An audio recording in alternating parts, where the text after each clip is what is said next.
Stove பற்ற வச்சு ஒரு பாத்திரம் வச்சுட்டேன். பாத்திரம் நல்லா சூடேறிடுச்சு. இப்போ கொஞ்சமாக எண்ணெய் சேர்த்துக்கிறேன். முட்டை மசாலா செய்யறதுக்கு நான் 4 முட்டை வேக வச்சு தோலெல்லாம் எடுத்து பாருங்கள், அங்கங்கே வந்து ஒரு 3 இடத்துல வந்து அப்படியே நீட்டாக கோடு மாதிரி போட்டு வச்சுருக்கிறேன்.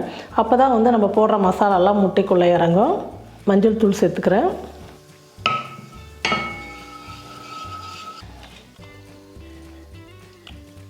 முட்டையை எண்ணெயில் சேர்த்துக்கலாம். ஒரு 30 செகண்ட் வந்து இந்த எண்ணெயில் வந்து முட்டையை நல்லா வறுத்துக்கலாம். பாருங்கள், முட்டை வந்து நல்லா வறுத்துக்கிட்டேன். முட்டை எடுத்துடலாம். இந்த மாதிரி நல்லா வறுத்து எடுத்துக்கணும். இப்போ இது கூடவே எண்ணெய் சேர்த்துக்கலாம். எண்ணெய் நல்லா காஞ்சிடுச்சு. சீரகம் 1/2 ஸ்பூன் சேர்த்துக்கிறேன். ஒரு 4 பச்சை மிளகா, கருவேப்பிலை கொஞ்சம் அதையும் சேர்த்துக்கிறேன்.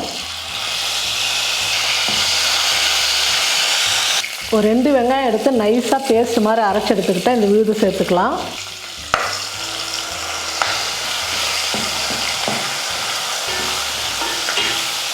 வெங்காயம் வந்து நல்லா கலர் மாறுற அளவுக்கு நல்லா எண்ணெயில் வந்து நல்லா வதக்கிக்கணும்.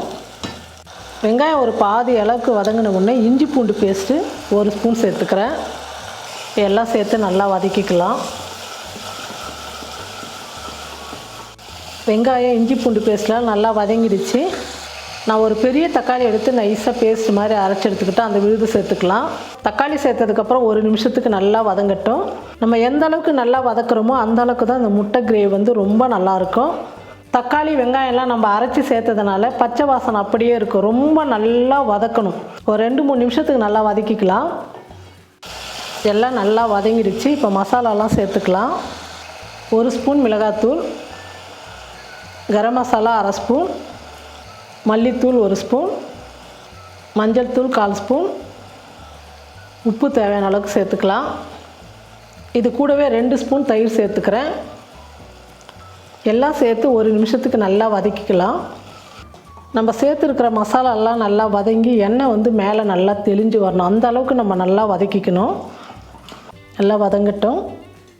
பாருங்கள், நல்லா வதங்கி நம்ம ஊற்றின எண்ணெய்லாம் எப்படி மேலே நல்லா மிதந்து கொதிக்குது பாருங்கள். இந்த மாதிரி வரும்போது நமக்கு வந்து கிரேவி வந்து நல்ல ஒரு டேஸ்ட்டை கொடுக்கும். நம்ம வறுத்து வச்சு முட்டை சேர்த்துக்கலாம். முட்டை சேர்த்ததுக்கப்புறம் 1 நிமிஷம் நல்லா வதக்கிக்கலாம். நான் வந்து சப்பாத்திக்கு தான் இந்த முட்டை கிரேவி செய்கிறேன். இது சாதத்துக்கு, சப்பாத்தி, பூரி, தோசைக்கு எல்லாத்துக்குமே நல்லாயிருக்கும். இப்போ வந்து நான் சப்பாத்திக்கு செய்கிறதுனால கொஞ்சமாக தண்ணி சேர்த்துக்கிறேன்.